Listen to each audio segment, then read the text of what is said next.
Do people really think La Signora is difficult? Nah, she's pretty easy.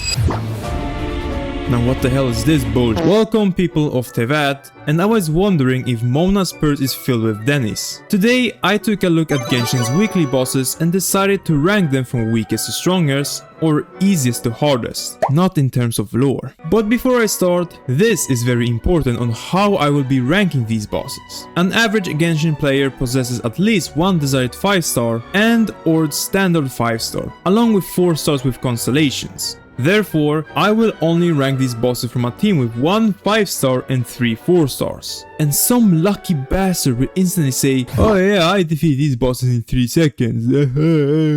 This boss must be weekly. All bosses are done on the highest difficulty, no food buffs or co-op. Now with that said, let's begin. I know formidable bosses stronger than this weekly boss. Coming in at the weakest spot, we got Dvalin, also known as Storm Terror from Mondstadt. No big surprises here, considering that Dvalin was first released in 1.0 during Prime Diluc and Chi-Chi. Now, they dwell in the lowest tiers. First off, this is the only weekly boss that doesn't allow you to co-op and is one of the weakest bosses in Genshin Impact with only 362,000 HP at maximum level. You simply wait for him to engage in combat just so you can scratch his claws and then climb up to destroy the crystal. Very simple. And if you don't manage to defeat him in time, well, repeat that process again. Yet another Mondstadt weekly boss taking the weak spot. It's Andrius, Dominator of Wolves. Unlike Dvalin, Andrius can be done in a co-op mode and it is the only boss outside the domain. Similarly with Dvalin, released in 1.0, though this boss has more movesets and resistance. Andrius has 2 phases, his normal form and cryo form. During his transition to second form, he will run around and try to hit you while at it. Despite these phases, his attacks aren't lethal and are quite predictable. In addition, Andrius has twice as much health as Dvalin at world level 9, making him a bit tankier, and also has a cryo and anemo immunity during his second phase as well. I think you can recognize a pattern here. Every weekly boss that was released in 1.0 is considered the weakest in the entire game. Therefore, next in line we got Tartaglia/Child. What makes him stand above Andrius is his variety of attacks and phases. Instead of 2, Ajax decided to gain 3 of them. He infested the power of cutscenes to prevent from easily being defeated. Tartaglia's phase 1 and 2 are considered to be the easiest phases known in Tevat. I mean, 220,000 HP for each phase isn't much. Though he gains a little bit more in his third phase with addition of Hydron and Electro resistance. What makes Ajax so dangerous is his fast attacks and AoE that most players struggle with, especially in the third phase, which is quite reasonable if you don't have a shielder or a healer. It may come as a surprise to you, but the Guardian of Apep's Oasis take the first spot after 1.0 bosses. I bet you wonder why. Well, at first glance, this boss has 3 phases and carries a bunch of health points, which makes it tanky.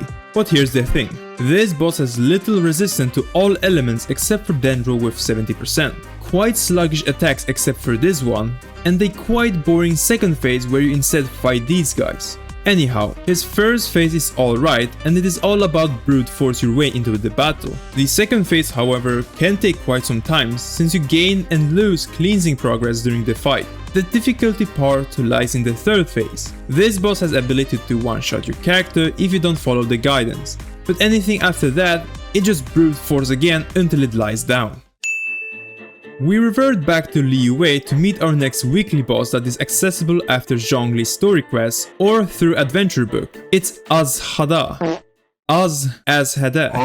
Or I don't even know if I pronounced it right. The Sealed Lord of Vishaps. Now this boss is known to be tanky and resistant to elements. Therefore it is heavily recommended to bring a shielder into this fight. Azhada carries 3 phases, but unlike Apep's Guardian and Tartaglia, Azhada can rotate between 4 elements. The following are Electro, Pyro, Cryo and Hydro. Not to forget, this boss comes with a 70% geo resistance built in, so keep that in mind. Despite all these resistances, Azhada has lethal attacks, especially ground stompings which can easily be dodged. But if you fail to escape in time, well, see you in Heavenly Principles or somewhere. In addition, when transitioning into different elements, this boss gains a new attack patterns, and a 70% resistance to any of the 4 elements mentioned earlier, and a semi-invulnerability at the end.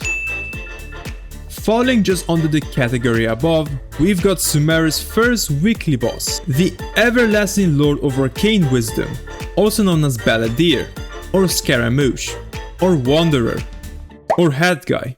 Unlike the other bosses mentioned earlier, this boss' whole concept is to use mechanics against him, rather than just spamming buttons. Now when it comes to reading before a boss fight, most players don't read and just go straight ahead. By the way, you use these tiles to your advantage in the first phase. Anyhow, the first phase starts off fine, not too difficult, but the stage is tight, making it hard to dodge. The second half, however, is what makes this fight interesting. No more button mashing, and instead you pick up these orbs to get rid of his shield. His attacks have an even larger AoE, and you'll probably find yourself running around and dodging. And finally, this boss loses all of his elemental resistances, and you deal at least 100% more damage, which you can easily do in one go. And now we're entering into the category things are getting real. Our first candidate is La Signora in Inazuma. She's known to be more mechanically demanding boss, just like Everlasting Lord of Arcane. Therefore you need to read again, and environmental conditions are against you. Not many bosses utilize this combat feature. What makes her difficult is the constant HP loss due in both phases and massive resistance towards Cryo and Pyro. She's cold and she's hot. Hell yeah. Her attacks are hard to predict, and you will most likely run around either fighting her, dodging her, or trying to remove the temperature scale. Her first phase doesn't require much in terms of damage, and her cocoon can be destroyed thanks to these butterflies. Though second phase is where things get harder. Pyro tornadoes, burning heat, meteorites, and dashes, which gets overwhelming for the players to deal with. La Signora may bring up the heat, but the all-devouring Noro brings this bastard. The Noro is a flying HP balloon, and its attacks often miss if you don't get near it. But then, why is this boss ranked higher than La Signora? Well, it's the Dark Shadow after you get swallowed. The Dark Shadow is fast and unpredictable with its attacks, and may lead your character to just fall on their knees. Now let me explain something important. Remember, if you do not read, then you might as well fight him forever. Bring just one Fontanian character that can deal Numia or Oasia type of damage. Now trust me, you will be relieved after that. Then you can just attack the whale once you leave the dark space or whatever, and if you don't make it on time, well, you're back with this guy again, and repeat.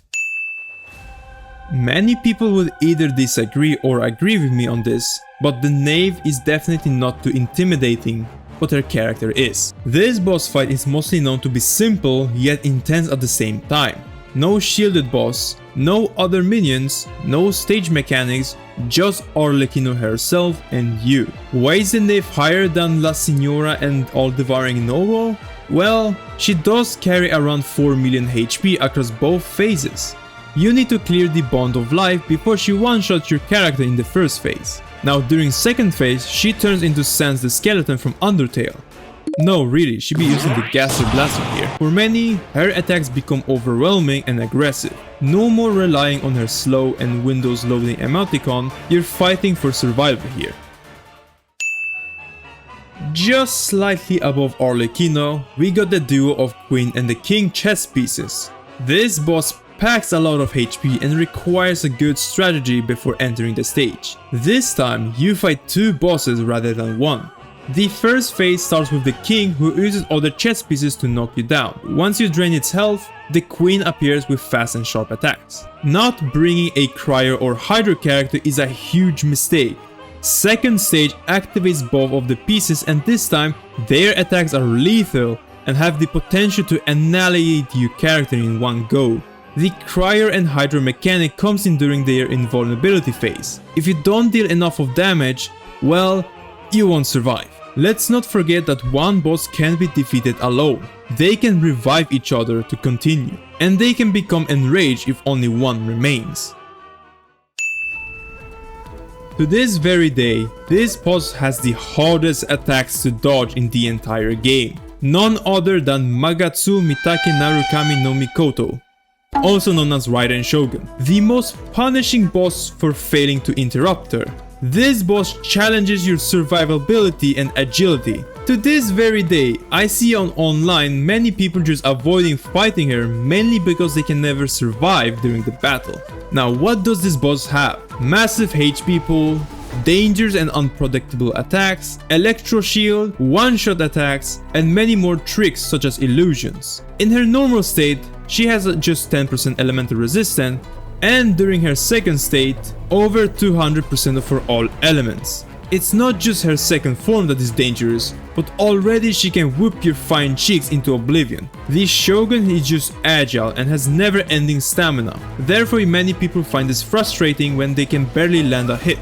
It looks so simple, but feels like you're actually battling an Archon this time. Who is the strongest weekly boss in Genshin Impact? Well, if you made this far, then Lord of Eroded Primal Flame takes the #1 spot.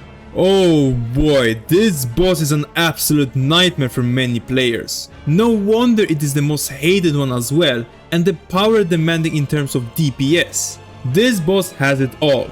Debuffs, HP drains, one-shot attacks, and many off-range and invulnerability phases. This boss is extremely inflated with HP, literally over 5 million, twice as much as Raiden Shogun. Flies off range and slices the stage in halves. The worst part is probably trying to destroy these wards before his one-shot attack just destroys your character. Even I have problems despite having a full premium Natlan team. Or maybe it is just a skill issue. No wonder people match for co-op before this battle. I don't blame you. And here's the full list from easiest to hardest weekly bosses in Genshin Impact as of 2025. I made this video before NodKrai Weekly boss. I don't know who that can be. And as always, thank you for making this far and have a nice day.